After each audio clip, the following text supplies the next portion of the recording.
In this video, I'm going to discuss how to enter flow state for 6 to 7 hours of deep, productive work every day. The ability to enter a flow state and sustain it is the foundation of creative productivity. Stephen Cutler, author of The Rise of Superman. As Stephen Cutler highlights, mastering the flow state isn't just about getting more done. It's about unlocking your highest potential for creative and focused work. Number 1, the importance of routine and environment. To enter a state of deep focus, it's essential to craft a routine that primes your mind and body for success. The first key is setting the right environment, minimal distractions, the right lighting, and a space that promotes focus. And one of those key tools that I leverage amongst a vast of tools that I'll explain in this video is the hue lights. Now, why I like the hue lights so much is because you can essentially change any color that you want on the light. Pretty much change all my bulbs to hue lights. Cool thing about this is they have this app where you can download and it controls all your lights. And I select this concentration mode. So the concentration mode, once selected, it enables all the lights to the specific colors associated to concentration.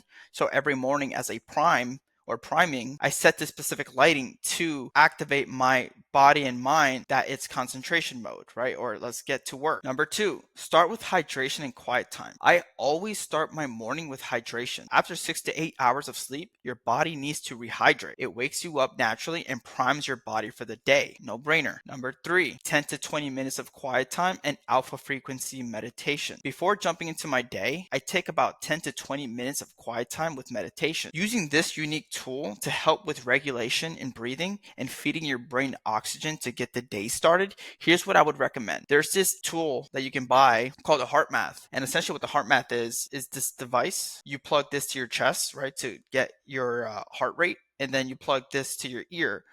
And essentially what this does is it has a coherence balance between your heart and mind, where you see here it says breathe in, and then where you see here it says breathe out. This really helps promote a solid breathing routine for calmness, reducing stress, getting that oxygen to the brain more efficiently, really priming your morning before getting into the focus work or your day-to-day, right? And this does a great job in doing that for you. Right, so I'll spend about 5 to 6 minutes in the morning in combination with some music, which I'll get into a second. Highly recommend it. As I'm setting up my environment, I use Brain.fm's alpha frequency, which is a scientifically tuned to enhance calm and creativity. Based off this picture here, this is pretty much Brain.fm. What I love about this is you can pretty much download it on your tablet, your phone, and you could do it on your desktop. And this essentially is music scientifically proven to increase focus, gets you in that meditative state, sleep state, or relaxed state. So it has the different features. I set it to meditation specifically on an alpha wave to help essentially prime my body, increasing focus, reducing stress, essentially start tackling a big project. So I highly recommend testing out Brain.fm. It's really good. 4, fuel with coffee, electrolytes, and grass-fed butter. Next up, coffee. I keep it simple with black coffee, but I enhance it by adding hypertonic electrolytes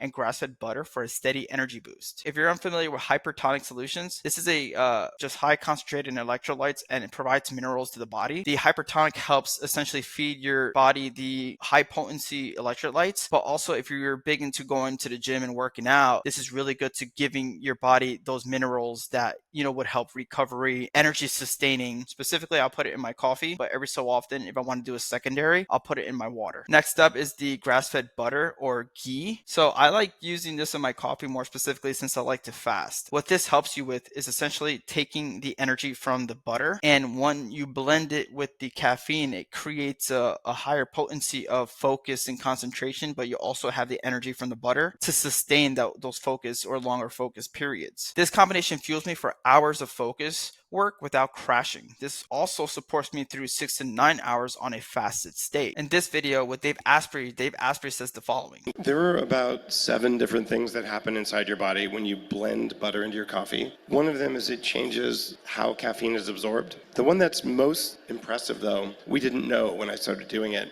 I funded research at the University of Washington that proved this. When you put droplets of butter in water and then you heat it up, it changes the structure of the water to match the structure of water inside your cells, which is necessary in order to make energy. The Tibetans figured out there's no food there. They're just drinking yak butter tea and a little bit of barley flour. They're twice as strong as me. How is this possible? Well, when we drink water now, our body heats it up and holds the water against our cells, which are made of fat, and then that converts the water. They're converting it in a blender when you use that idea of butter in coffee. It's the same thing that plant juice can do. Fresh squeezed juice is that it just refreshes you in a different way. 5, mapping out your tasks the night before.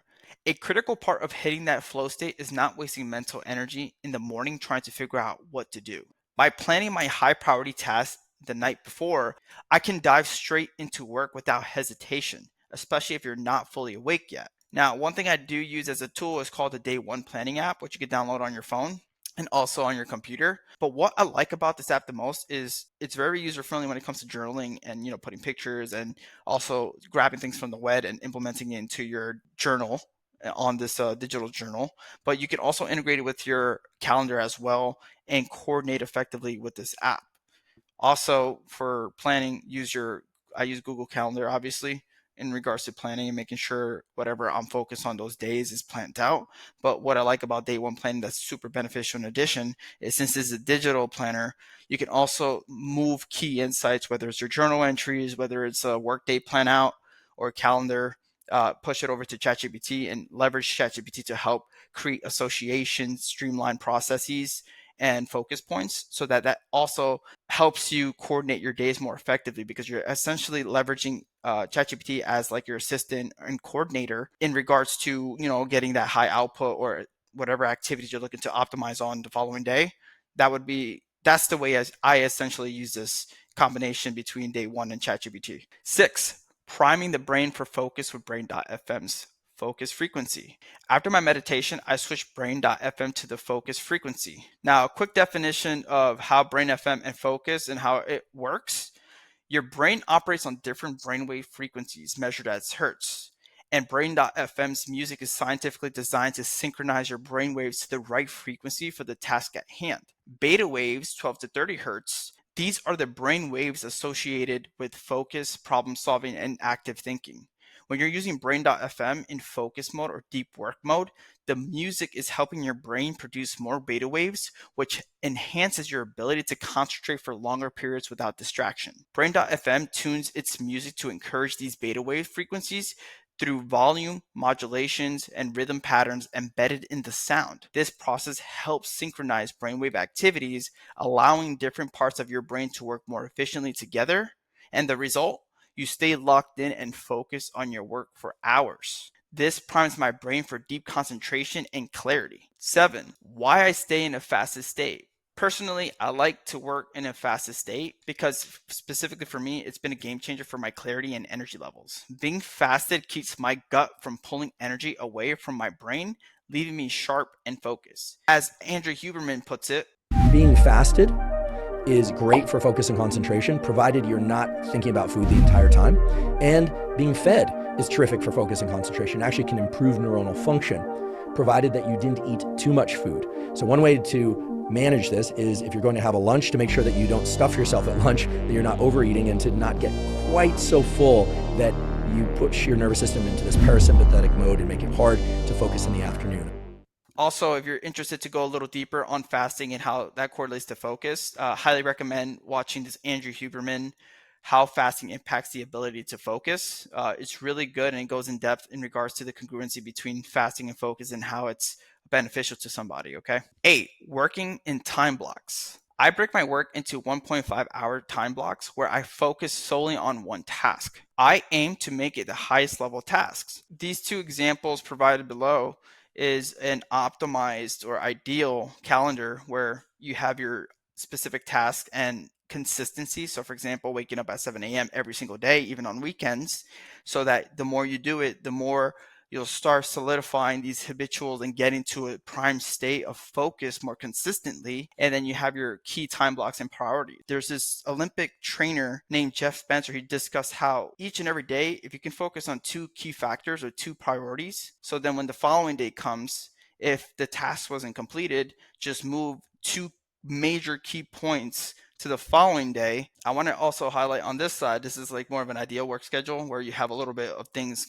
team meetings, sales calls, life, etc. But similar to what you see on the right-hand side calendar versus the left-hand side calendar, I still have the primary objectives and priorities. So priority 1, and then the priority 2 would be like outreach. In certain scenarios, specifically what Alex Hormozi, he discussed, there's makers and managers. Now, makers, the way these guys really work is, let's use this for example. I get into this work block, which is 8:30 to 10:30, and let's just say I find myself in flow and I can essentially push like my hours of productivity to 6 to 7 hours, as the example of this video. Certain blocks of time or certain appointments I will cancel out just to continue that spurt of focus and productivity, because that needle mover can do so much for me or so much for a business on the output invested that it's worth the time, right? Versus doing some redundancies or certain things that kind of stop you in your tracks, right? And going into this video, which I highly recommend, the Simple Productivity System Made Me 100 Million by Alex Hormozi, to simplify it, he goes to say the difference between managers and makers is largely in how they structure their time and the impact it has on productivity. Managers typically operate in smaller task-oriented blocks of time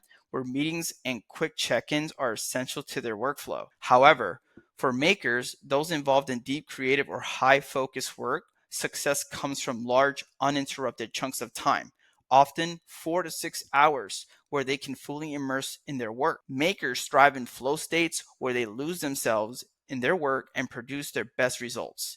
Interruptions such as meetings or check-ins break this flow and can completely derail their productivity. For a maker, even a short meeting can ruin an entire work block, as it disrupts the deep focus they need to be effective. This is why empty time slots are actually a massive opportunity for makers, not a sign of unproductiveness. Managers, however, might not recognize the importance of uninterrupted time and mistakenly assume that a 15-minute meeting won't have a significant impact. This misunderstanding can lead to reduced productivity for makers and ultimately slower business growth, right? Going back to what I was hinting at the calendar. For makers, it's crucial to protect these large blocks of time to sustain high quality output, while managers need to respect this flow to get the best results from their teams. Highly recommend this video. It's really good, and it really nails down the difference between the makers and the managers. And if you're, falling within that realm of a manager, just highly recommend checking that out. 9, the overlooked importance of sleep. But none of this would be possible without proper sleep, right? You probably heard this many times. Sleep is essential for clarity, focus, and even your mood. Too many entrepreneurs neglect sleep, but poor rest leads to reactive, shallow work. So what's important is that we prioritize sleep, and your mind will be primed for proactive, needle-moving work. Andrew Huberman puts it, sleep is just one of about, I would say, 5 things that really set the buoyancy or the foundation upon which our nervous system is able to accomplish these transitions that I'm talking about at all. And those 5 things are sleep, right? In the absence of quality sleep over 2 or 3 days, you're just going to fall to pieces. In the presence of quality, sufficient sleep over 2 or 3 days, you're going to function at an amazing level. There's a gain of function and a loss of function there. It's not just if you sleep poorly, you function less well. You sleep better, you function much better. So sleep, I would say, is at the top of the list. Final thoughts. Entering a flow state isn't just luck. It's about setting up the right routine, environment, and habits to prime yourself for success. Start your mornings with purpose, and you'll be amazed at how much you can accomplish in 6 to 7 hours of deep, productive work. If you found this video helpful, hit the like, subscribe, and let me know in the comments what routines help you stay productive. Now, this is Jeremy Rodriguez, and I'll see you guys soon.